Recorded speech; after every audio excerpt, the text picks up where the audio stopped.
today, our wonderful workout pod here, we decided to skip the workout and just come talk to you guys about a guy named Nathan Helming. San Francisco CrossFit, really cool guy. In case you're wondering who these illustrious people standing next to me are, Colonel Nye, he looks like he's in pretty good shape. Dell's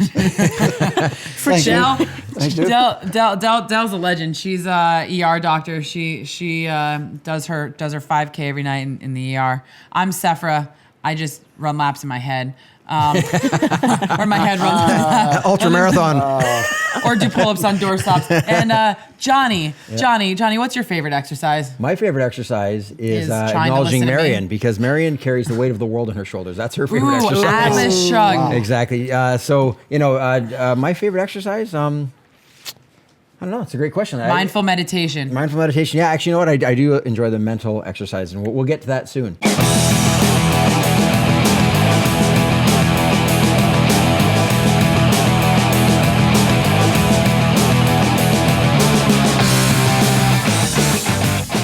All right, we are here, Spartan Up Podcast at San Francisco CrossFit.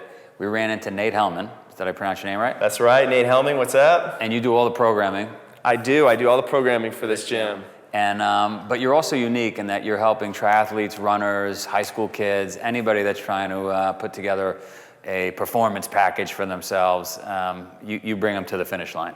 I do. You know, it started with my own personal journey into San Francisco CrossFit, and I started as an endurance junkie. And I was in New England, I was a prep school kid, I did a bunch of different sports, downhill skied, mountain biked, trail run, cross country ran, played lacrosse, I had some sailing in there. I came out here really focused on triathlon, and When did you come out? I came out here in about 2006, so right after I graduated college. And I dealt with... How many days did it take to get used to this weather? 0 days. It took me 0 days to get used to this weather. I thought I'd be out here for about 3 or 5 months, go home, and it's, 8 years later, I have a home, I got a wife, not going anywhere. I gotta say, it's pretty nice here. If you're in Boston right now, pack it in, come out here. And in the old days, it'd be hard to come out here. You gotta get a horse and carriage. Grandma probably died on the way. That's right, or ride your bike across country or something crazy. But as I kind of came in, I was this triathlete. I was trying to race at the Ironman level. I got pretty good. I started winning some races. I qualified for the Ironman World Championships. And I started to see some serious bumps in the road with my own training. I was dealing with some aching, hamstrings, an IT band issue, and I was starting to see all of these experts, and none of them was really able to help me. And it got to the point where my whole family from the East Coast flew out to Hawaii, and I sat on the sidelines with them to watch the race because I was injured, I couldn't race. I'd run out of insurance visits. I'd been to every physical therapist and orthopedic surgeon, and no one was able to help me. And I got to this point where I was in this deep, depressed kind of place. And it wasn't really until I connected with some of these guys at San Francisco CrossFit and realized that I'd been doing so much swimming, biking, and running, and no moving. You were just working on that foot straight squat the other day, right? Going down. That was awesome. This just feels like, what a great stretch. Yeah, I was this train wreck of an individual.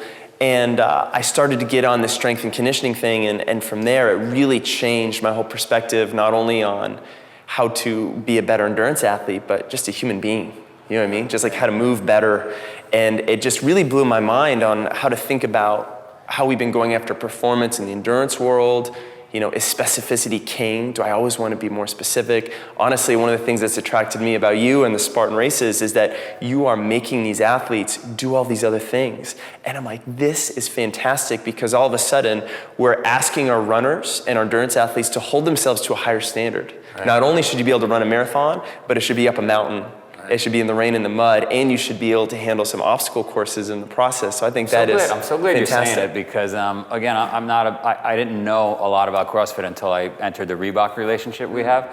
But I was concerned that maybe the CrossFit community wouldn't want to come into the Spartan community because it's very indoors focused, and it's pull-ups and kettlebells and weights. But I'm hearing more and more CrossFitters now, like yourself, saying, actually, we want to be part of that Spartan community. Well, we do, and there's really like two different directions in the CrossFit community, and I get to work with both of them, So for me, I do the programming here for the gym, and most of this are our moms and dads, our kids out of college, who just you know, they want to have fun on the weekend and not, you know, get too out of shape, right? They just want that balance. It's a community, there's fun. But then there's obviously the athletes in the CrossFit world who want to be really competitive. They're going for the games. I get to program some run and swim workouts for them. They're no different than the professional cyclists or the Olympic level cyclists that I work with, where they're just the laser beam focus.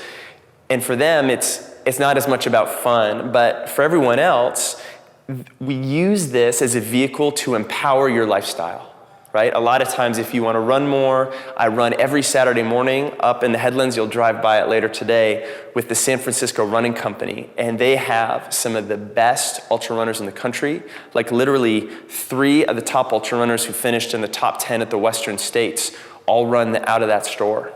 And they've attracted people from all over the country. I'm not running with them, but they've got this group of about 30 to 50 runners who show up every single speed, runs of 12 to 15 miles, beautiful headlands, and they've got this such great vibe and community going. And so for me, for all the athletes I work with, I work in here so that I can go play out there. Yeah. That's kind of my focus. I love it. So what lessons can we learn from your experience and working with all these triathletes, these runners, these CrossFitters, these moms, dads, these little nuggets of things you might have learned that we can apply to life in general just to be more successful? What have you seen? So one of the things that I've seen with the mindset of the athletes I work with in here and outside, a lot of times when I'm working with endurance athletes, especially with their work in here, there's some sort of fear that's involved with any kind of training that's not their specific sport. And that fear is usually around something like, well, if I do something that's not my sport, if I do something that's a little different, you know, other people are going to judge me, or it's not going to help me be successful. And what's interesting is that they're ironically so caught up in failing that it actually makes them and almost guarantees that they will fail. And some of the best athletes, the best endurance people, the best CrossFit coaches and athletes I've seen in here are really more process focused. You know, you hear that all the time. They're a little bit more open-minded. They're able to try and incorporate other things. So less focused, you're saying, on the goal and more focused on the process? Exactly. And then, you know, being really patient with themselves. And then just, you know, actually just before we started to do this, I've been trying to do this. I don't know if you know the Headspace app. No. It's a fantastic thing developed by this guy, Andy Pruitt. And it's just like a guided meditation. And it starts for 10 minutes. It's like 10-day, 10-minute, you know, little meditation focuses, because I was getting so stressed out last fall, I was starting to grind my jaw. And I was like, something's got to change, you know. Granted, we were buying a house and doing some crazy things, but I started to try to do this every single day for 10 minutes, 15 minutes, 20 minutes. And it's been so nice because I've been starting to run my business here, starting an online running company, run with all my athletes. It's just like, man, I'm just getting started. I'm 31 years old. I can't be stressed about the end results.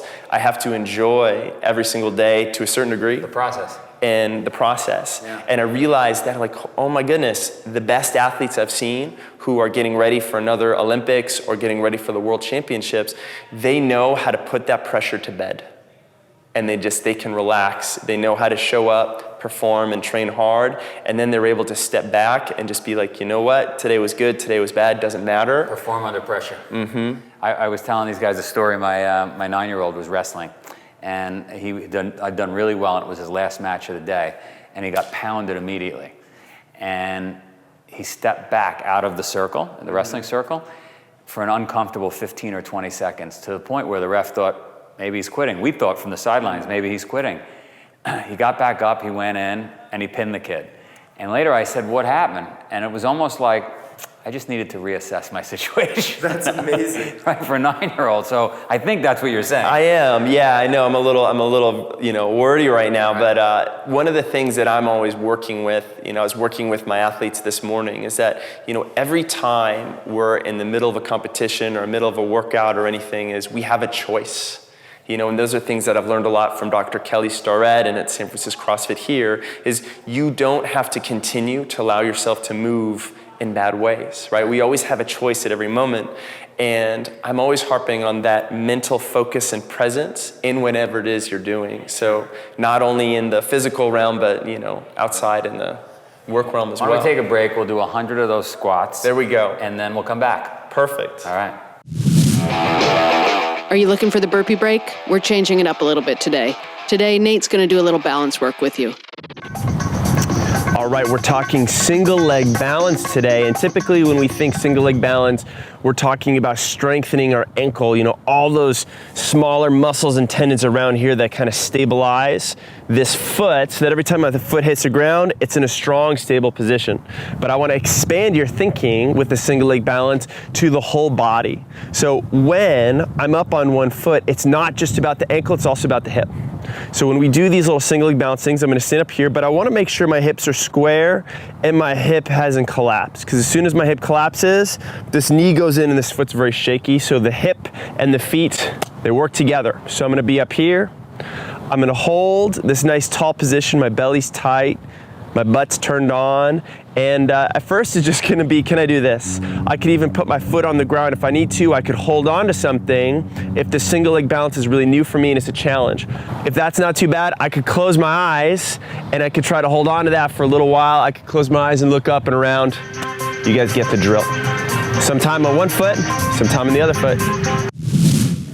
I like All that. right. That was good. Knees weren't cracking too much, we'll take it. Around 90 it started to bother me a little bit. All right, so you're building your own business here. Yes. And have you built a business before? It's really the first time that we've built a business this way, and I've been working In general, I mean, have you ever built a business from scratch before? I haven't, no. How's that going? It's good. Last year was been learning a lot. Your teeth started to grind. Yeah, exactly. Respecting the process. Can you think, you're an athlete, can you think of anything tougher than building a business? Because this is a fight my wife and I had. She says it's harder to give birth. I say it's harder to build a business. I'm learning, I can't obviously say the birth part, but the business part has been very, very challenging. I guess if you're a woman and you give birth while you're building a business, You win. You win. I think usually the wife wins at the end of the day. Yeah. The women usually win. Happy wife, happy life. There we go. So tell us what you're experiencing and maybe some things you've learned building the business. So It's tough. yeah, so we didn't know what we didn't know. And a lot of times I realized that when I was looking at business ideas and how to go about it, I was looking to my immediate, friends, fellow, coaches that I looked up to. And I realized that I was kind of working on this model that was almost a copy of what other people were doing. And I worked with the new business partner, and one of the things he really pushed me to do was reach out and to see what's going on in the tech space, down in Silicon Valley. And he was so good at reaching out for help for other people who are really good at different models. And that has fast-tracked and accelerated us so much. And it's also got us going on a different direction than our other coaches and friends. Don't be afraid to ask for help. Don't be afraid to ask for help, yeah. So you went out and you asked for help. We did. And that changed the game. That really changed the game, and we just feel like we're a little bit more confident in the direction that we're going. Because there's that worst feeling when you're tired, you're exhausted, and you're stressed, and you're just spinning your wheels, and you're just like, do I go left or right? Yeah. I'm not really sure. Have you wanted to quit along the way here? Have you had some tough days? We've definitely had some tough days where I've wanted an extra bourbon or two at the end of the night. But for me, this is my passion. This is my life's work. There's no going back now. you're gonna succeed at any cost. We're gonna succeed, and the way that I think about what I'm trying to build right now is I'm learning so much from this venture that even if this one isn't fully successful in the way we originally intended to be, I have a strong feeling it'll lead me to be successful in the next venture. Well, you want to give it a little plug before we wrap this up? So explain the business. What is it? So we have started a company called The Run Experience, and what we wanted to do was bring this greater understanding not only of running, but strength and conditioning, running technique, mobility, really so that new runners can understand how to take care of themselves, how to run a little bit better, and how to problem solve along the way. We've taken the old model of running plans that are just text and say, go cross-train, and we've filmed every single piece that said, we want you to do a warm-up. The warm-up's gonna look like this. This is why you're gonna do it. This is how it's gonna help you. We've done that with all of our run-based workouts. We've filmed every single element of a strength and conditioning program that can be done in your home, so it doesn't even need equipment, because we wanted to make this approachable to everyone. And do you charge for it, or how do you? We do, yeah. We charge for it online. We're running online webinars right now, so the one way to get access to that program is that. But if you go to therunexperience.com, you sign up for our email list, we'll get you in the system. Love it. Awesome. Good luck. Thank you. You've known Joe a long time and through racing. Yep. What do you think it is about triathlon? We know it is about wrestling, but what is it about triathlon that attracts Joe? I think triathlon is one of the sports like ultra running that is it's a lone wolf sport. You know, you're actually on your own. You're not working in a team with that. So I think it's that adaptability that you can either be a lone wolf competing on your own, because you're competing against everybody in triathlon.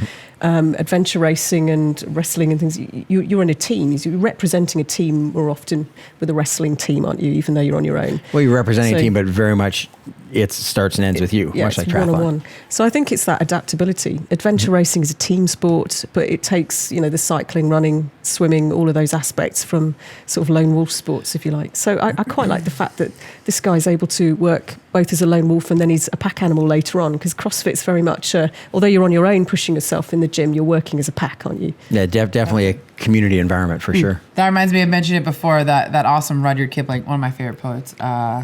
The strength of the pack is the wolf is the strength of the pack. You do love it. You love your Rudyard Kipling. Well, Yeah. Rudyard Kipling, I found there's a great poem he wrote called The Gypsy Trail that I found one day, and I recited it You've been random on it ever times when I'm since. inspired by vistas in the woods. But anyways, enough about Rudyard Kipling.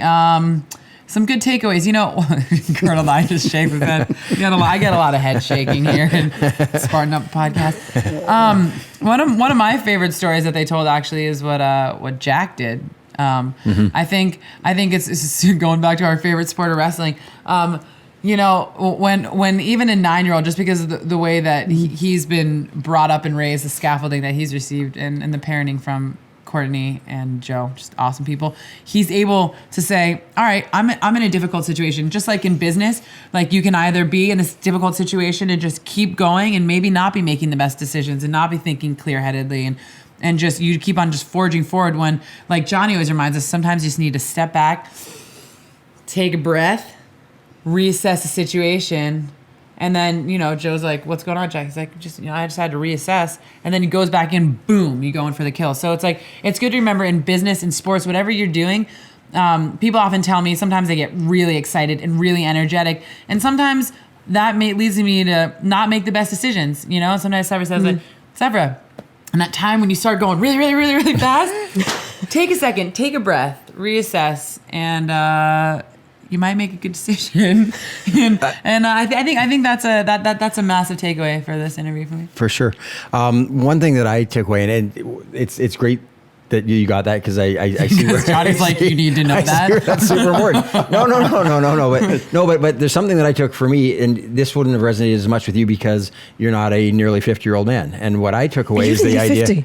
He looks really good. Absolutely. See, mindful meditation, people. Right, Andrea? But so here's the thing that I really took away. He was talking about mobility, and I'm actually going to generalize this to outside sports as well. But a lot of people, as they get older, in sports in particular, we've been so focused on being strong and fast and agile and skilled and all these things, and then we get so stiff and so jammed up. And that's where I'm at, where it's like, now I got to really work on opening those hips up and open my shoulders up. And we sit and we drive and we do all these things. And as life goes on, we get tighter and tighter and tighter. And then if I was just working right now and getting stronger and faster, I blow up and fall apart. But I look at that as an analogy for life too. As we get further into our careers, we get further into our families, we have our way of doing things, and we get very stiff in the way we do things. And that's, I have to try harder, I have to work harder. Maybe not. Again, maybe you just step back, take a breath and go, I got to loosen up and see if there's another way to get moving here. And so as much as it resonated with me from a physical standpoint, because it's very much where I'm at with all my joints and things like that, a bit of abuse in this body that now I need to shift into a different mode. But I look at that with life too, that my way of doing things, rather than just clenching up and trying harder, maybe I just need to stretch, get a little more nimble. Can I make one ecological analogy? Because I haven't even done that really this season. I've been so good about not going on tangents. But just the way that you did that reminds me just to put a little plug out there for seed saving, because if I could tell the Spartans to do one thing, save seeds, okay? And Johnny's saying is your life cycle, seed germinates, comes into beautiful, edible, like kales. When people look at most gardens, that's like they're hot, I'm the prom queen stage of life, right? When you eat it, but you're not letting it go through its Never full been there. process. Absolutely. No, you exactly. You want it to go up, and then it reflowers, and then it goes to seed. And and then that you makes save me- your seeds, the embryos regenerate. Oh, that totally makes me think about Save nuclear seeds. submarine maintenance. I'd like to talk about that for a little while too. I don't get Back the camera. I have to no Nathan idea. Helming, because we haven't All really right, talked I'm worried about it about at where all. my seed's going and the rest of that stuff. So Why don't you gotta talk to Carla. But is he talking about? bring us back, Del. Bring I us was just back. wondering whether he's actually talking about the fact you can almost slow down the aging process that you give yourself naturally by sticking with one sport. Yeah. You know, he talks about doing the triathlon repeatedly and now having to do some strength and conditioning, and they're obviously stretching and challenging their bodies in different ways. So maybe you both need to think about. I Well, was he, gonna say, Johnny- he was born in 431 BC, as your shirt says. I You mean, look Johnny, great. I mean, in all seriousness, you know, you talk about being almost 50. Yeah. You know, I'll be approaching 60 here soon. Yep. So all those things add another 10 years to you. about So everything, 70. so everything you've said is correct, and everything you just said about getting in the gym and trying to do different things. You know, whenever I'm in there, which is not this week, obviously. I not only Why? when Because I'm we've been doing what outside I'm doing doing, burpees right up I and look down. around and I watch somebody do something, and you know, every now and then you see something, say, what is that guy doing? Why? Yeah. And I just go over and try it. Yeah. You know, I either go over and try it, or I go and talk to the guys. What is it that you're doing there, and why? See, that's my and then- favorite exercise. Just do what other people are doing around you. Well, I mean, I don't Never do them stop all. moving. Okay, let's Wow. wrap it up. How come you said what they said was right? Okay, so in the spirit of camaraderie, thank you, Nathan, and save seeds, please. Oh, and if you want to learn more about seed saving, we'll tell you about it at SpartanUpPodcast.com. Blessings. Thank you for listening to another epic story of success. To find more show notes, lessons, audio, video, and everything Spartan, please visit us at spartan.com/podcast. The Spartan Up Podcast is brought to you by Spartan. To find a race near you, visit Spartan.com. If you like our message, please help us get the word out. Tell your friends about Spartan Up, and go ahead and subscribe on iTunes or YouTube, wherever you watch or listen to the show.